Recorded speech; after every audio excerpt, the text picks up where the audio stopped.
Now, for some insights into President Xi Jinping's 2025 New Year message, let's talk to Mr. Wang Huiyao, the founder of the Center for China and Globalization.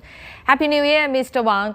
Well, in his message, President Xi reviewed China's achievements in 2024, such as gains in high-quality development and efforts in boosting new quality productive forces. And he also vowed to complete the 14th five-year plan.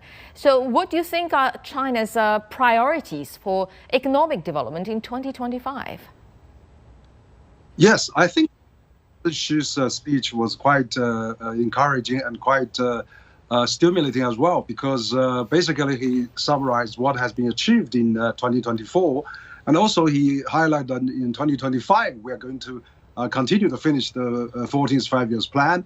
But also in his speech, you can see he has attached great importance to the livelihood of the people, also to the new productive forces. And he actually emphasized that we have achieved a lot of that progress in 2024. Like, for example, China has embarked on over 10 million EV cars, and also China has achieved many breakthroughs in science and technology, and also landed on the back of the moon, and many of those achievements. So I think 2025 is that despite of the turbulence and challenges of a different environment, and also because of the economic structures, China actually going to continue to forge ahead of its policy that has been set at the 20th Party's Congress third plenum. So that was really the key message he's giving. This speech is very very condensed. Lots of information, lots of encouraging words, and a lot of basically down to earth, touch the hearts of the people that affecting their daily life, and for example, the schooling, childcare, healthcare, all the looking for young people for jobs. The president should touch all those things. So I think it's really very assured that next year, 2025, this year actually, we're starting actually another year of 2025. We just finished the first quarter of the century. We're starting the next 3 quarters of a century, first day today. So I think that the Chinese government and President Xi actually consistent approach towards this economic and people's life as a priority for the government to really development is the key, and that's really the key message he's having. Right, as what you said, indeed, he touched upon a lot of very, very specific, real issues in terms of people's sense of gains and happiness, such as the increased pensions and lowered mortgage rates, expanded cross-regional medical services, etc., etc. But with all that being said, what challenges need to be tackled as the government aims to improve people's livelihood, and which institutional measures are necessary to ensure their sustainability? Yes, I think that's actually is the key. I think President Xi actually stressed that as well. So basically what we need to do is really all the government levels has to work very hard and actually have to work with the people. To do that, we have to really keep deepening the reform and, of course, opening up. That's still the message I think that the government is having. So in terms of for the future, we have to do more in terms of more structural exchanges, the economic of the performance.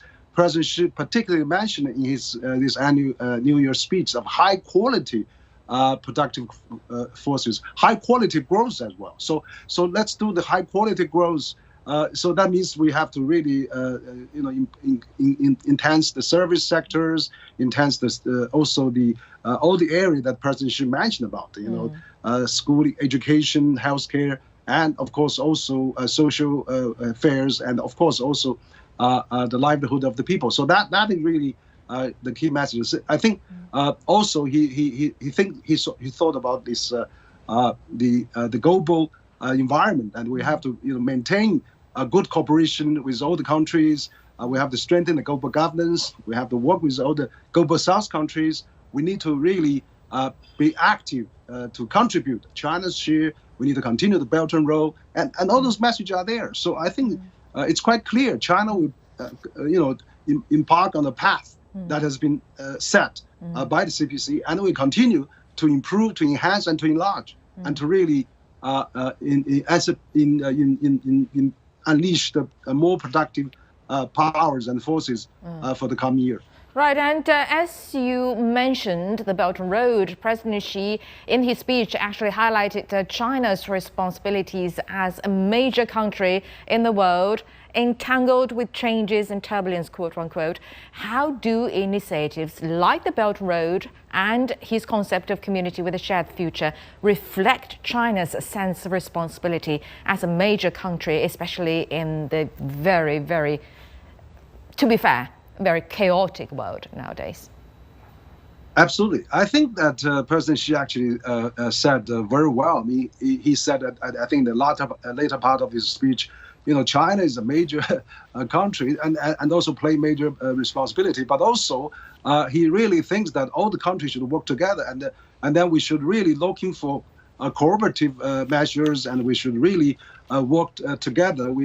China has worked well with in the past. For example, President mentioned about China successfully participated in the BRICS Summit, the Shanghai Cooperation Summit, also G20s and the APEC, and of course FOCA, and also quite a number of international forums that China actively participated in leading that. So basically the message is very, very clear. China wants to be a friendly, peaceful environment builder. And China wants to be really a global prosperity promoter. And China wants to be really a safeguard of the better future for the mankind. So that's really, I think, the message is there.